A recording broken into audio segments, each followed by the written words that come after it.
Assalamualaikum warahmatullahi wabarakatuh. Yang terhormat Bapak Eko Nuriyatman SH MH sebagai dosen pengampu mata kuliah Metode Penelitian dan Penulisan Hukum. Pada kesempatan kali ini saya Muhammad Hilzal Khalid dengan NIM B1A1222226. Saya akan mempresentasikan proposal skripsi saya yang berjudul Status Hukum Anak Hasil Nikah Siri Menurut Hukum Positif di Indonesia. Baiklah, pada bagian pertama yaitu latar belakang. Pernikahan siri merupakan salah satu bentuk pernikahan yang sering ditemui dalam masyarakat Indonesia, yang merujuk pada pernikahan yang dilakukan tanpa tercatat secara resmi di lembaga pemerintah, seperti kantor urusan agama atau kantor catatan sipil. Dalam praktiknya, pernikahan siri kerap dijumpai di kalangan masyarakat Muslim, meskipun ada juga dalam masyarakat non-Muslim dengan alasan tertentu yang beragam, termasuk adat, kepercayaan agama, hingga situasi ekonomi. Praktik pernikahan siri di Indonesia seringkali menjadi polemik, terutama karena ketidakpastian hukum yang ditimbulkan. Anak yang lahir dari pernikahan siri misalnya tidak otomatis diakui secara sah dalam administrasi negara, yang dapat menyebabkan masalah dalam pengakuan status anak tersebut dan hak-haknya. Meskipun menurut hukum Islam, anak dari pernikahan siri tetap dianggap sah dalam praktiknya, mereka sering kali menghadapi kesulitan dalam hal administratif seperti masalah akta kelahiran, hak waris, dan lainnya. Ini menyebabkan ketidaksetaraan hukum antara anak yang lahir dari pernikahan siri dan anak yang lahir dari pernikahan yang tercatat secara resmi menurut hukum negara. Baiklah, selanjutnya itu rumusan masalah. Yang pertama, bagaimana status hukum dari anak hasil nikah siri menurut hukum positif di Indonesia. Yang kedua, bagaimana hubungan antara pengaturan dalam kompilasi hukum Islam dan hukum perdata terkait dengan status hukum anak dalam pernikahan siri. Tujuannya yaitu untuk mengetahui bagaimana status hukum anak hasil nikah siri tersebut dan untuk mengetahui hubungan antara pengaturan dalam hukum Islam dan hukum perdata antara status anak dalam pernikahan siri.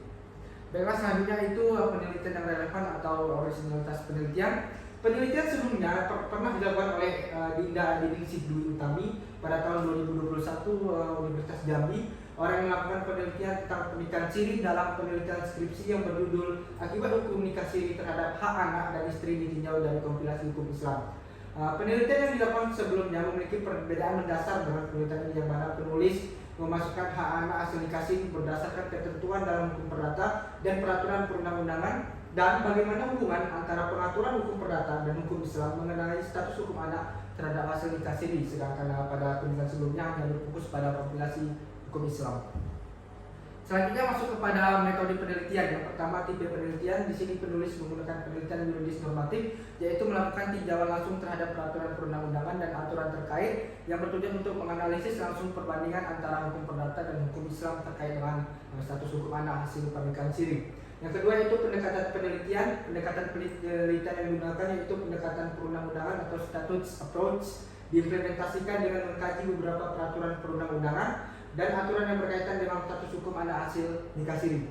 Yang selanjutnya itu pengumpulan bahan hukum. Yang pertama itu bahan hukum primer, yaitu yang diaplikasikan dalam bentuk peraturan perundang-undangan yang terkait dan memiliki kekuatan hukum tetap, seperti Undang-Undang Nomor 1 Tahun 1974 tentang perkawinan, Kitab Undang-Undang Hukum Perdata, dan kompilasi hukum Islam. Yang selanjutnya itu bahan hukum sekunder. Bahan hukum sekunder ini bahan hukum yang untuk mendukung bahan hukum primer. Kami menggunakan seperti buku-buku, jurnal, artikel, dokumen, atau internet yang terkait dengan penelitian kami. Selanjutnya itu bahan hukum tersier. Bahan hukum tersier sendiri itu alat pembantu penambah sebagai bahan pembantu dari hukum primer dan hukum sekunder. Kami menggunakan seperti kamus, ensiklopedia, dan lain sebagainya. Selanjutnya itu analisis bahan hukum. Data yang diperoleh dari penelitian ini kemudian dikumpulkan dan lalu dikelompokkan sesuai klasifikasi dalam bentuk yuridis. Selanjutnya dianalisis secara kualitatif, yaitu penganalisaan yang tidak berdasarkan pada perhitungan secara statistik ataupun matematis, melainkan dalam bentuk pernyataan-pernyataan yang tertuang dalam penelitian ini. Baiklah, sekian yang dapat saya sampaikan. Apabila saya ada salah kata, mohon dimaafkan. Saya ini dengan wabillahi taufiq wal hidayah. Wassalamualaikum warahmatullahi wabarakatuh.